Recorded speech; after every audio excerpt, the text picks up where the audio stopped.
Como fazer a guia palatina em silicone? Qual silicone utilizar? De que forma executar? Como você fazer a guia sem precisar recortá-la de forma posterior? Nesse vídeo eu vou mostrar para vocês como construir essa primeira camada que é imprescindível para a gente determinar o comprimento ideal da sua restauração. Vamos nessa! Eu tenho aqui o meu modelo que está simulando o enceramento diagnóstico. Geralmente, na minha prática clínica, eu tenho realizado os enceramentos de forma digital, porque hoje, no nosso fluxo de trabalho, é uma ferramenta que tem sido super importante dentro da rapidez, dentro da efetividade, dentro da individualidade de cada caso executado. O segredo da guia palatina é justamente você tomar como base o limite da sua borda incisal, juntamente com toda a formatação da sua camada palatina. Então, essa formatação ela é muito importante que eu tenha um enceramento diagnóstico preciso, para que a partir dele eu consiga obter essa primeira camada de maneira previsível. Essa camada que vai influenciar no resultado de todas as camadas posteriores. Por isso que é super importante a gente ter esse tipo de formatação. Mas existem situações variadas que chegam no dia a dia do nosso consultório, como um dente fraturado. Quando o paciente chega dessa forma, ele não tem a forma anatômica e o posicionamento correto do dente. Ele tem uma característica que foge completamente da normalidade. Nesse caso, é muito mais difícil você obter uma guia a partir de um enceramento, justamente porque eu não tenho referência para isso. Será que vale a pena eu moldar o paciente, encerar esse caso para depois executar a restauração? Ou existem outras técnicas que podem ser interessantes para trabalhar nesse tipo de situação clínica? Então, vou mostrar para vocês, ao longo dos próximos vídeos, como você fazer uma guia palatina nesse tipo de abordagem e como você fazer uma guia palatina a partir do seu enceramento diagnóstico. A nossa preferência hoje, dentro da nossa rotina de trabalho, ao trabalhar com posicionamento correto oriundo do enceramento, é adotar silicones do tipo de adição. A nossa preferência, marca comercial, Express XT, Z da 3M SPE, ou até o próprio Virtual da Ivoclar Vivadente. Justamente porque a gente tem um contraste de cor muito interessante para fazer essa primeira camada, justamente porque eu necessito ter uma característica de visualização completa dessa minha guia no momento que eu estou acomodando a minha resina. Se eu acomodo resina demais, é sinal que o amarelo da minha guia não vai ficar tão vívido. Se eu acomodo resina de menos, é sinal que eu vou conseguir visualizar muito mais a guia palatina. Então esse tipo de contraste de cor é muito importante quando comparado a um silicone do tipo Zeta Labo, que não tem uma variação de cor tão precisa para eu conseguir efetivar essa guia de maneira previsível.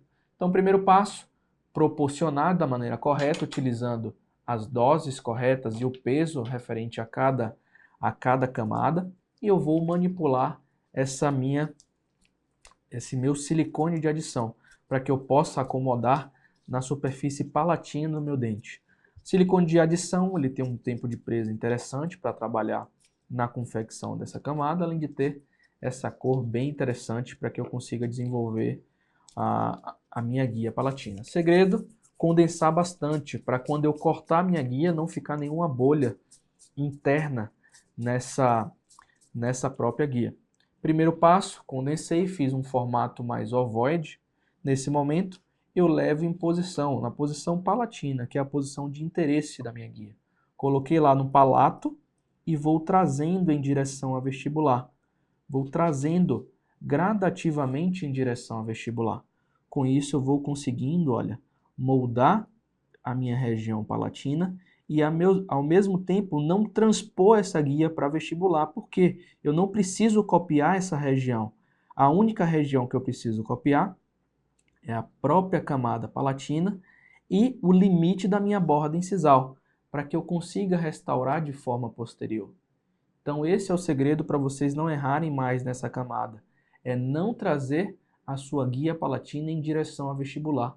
A partir do momento que você traz em direção ao vestibular e depois recorta, há uma chance maior de você ter um posicionamento incorreto dessa guia, gerando assim uma vestibularização da sua camada palatina ou até mesmo uma palatinização, se é que existe essa palavra.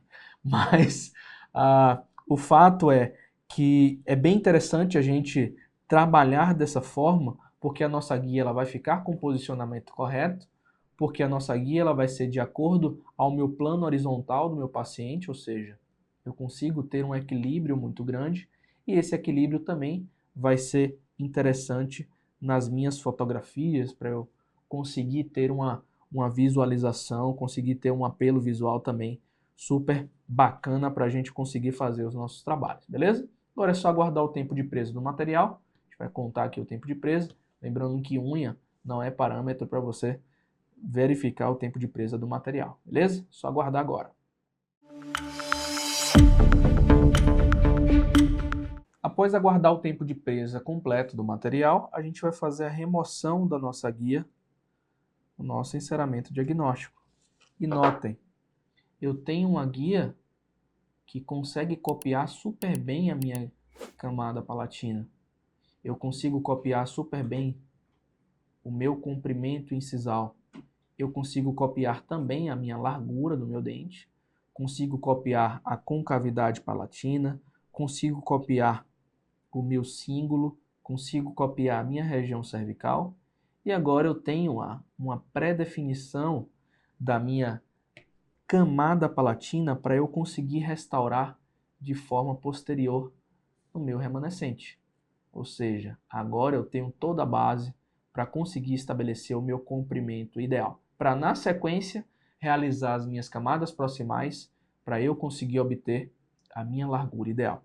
Então essa guia vai ser super interessante para eu determinar essa primeira camada, que vai ser uma camada fantástica para a gente conseguir restabelecer as características de normalidade, as características que foram alteradas por algum motivo, seja um trauma, seja uma restauração pré-existente, seja uma intervenção que foi mal sucedida. Então, a gente consegue trabalhar de forma muito previsível através dessa técnica de enceramento diagnóstico. E esse modelo aqui vai ser o nosso principal aliado, se não o mais interessante, se não o mais importante, melhor dizendo, para a gente conseguir restabelecer as nossas restaurações anteriores.